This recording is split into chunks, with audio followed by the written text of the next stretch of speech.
We'll guide you through how to set up Namecheap Google Workspace. If you find this helpful, consider subscribing and liking the video.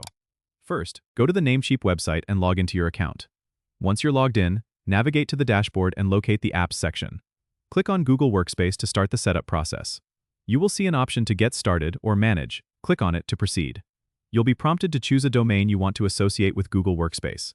If you already have a domain with Namecheap, select it from the list. If not, you can register a new one right there. After selecting the domain, you need to choose your Google Workspace plan. Take some time to review the available options and select the one that best fits your needs. Click Continue to proceed. You'll be taken to a page to verify your domain. Follow the on-screen instructions to add the necessary TXT record to your DNS settings.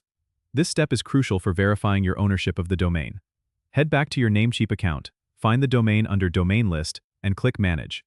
Locate the Advanced DNS tab and add the TXT record provided by Google. Once you've added the record, return to the Google Workspace setup page and click Verify. It might take a few minutes for the changes to propagate. After your domain is verified, you'll be guided through the process of setting up email accounts and other Workspace features. You can create new email addresses or migrate existing ones, depending on your setup needs.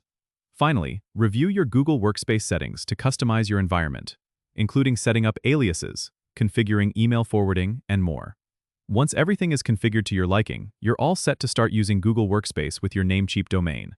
Don't forget to subscribe and comment if this helped you out.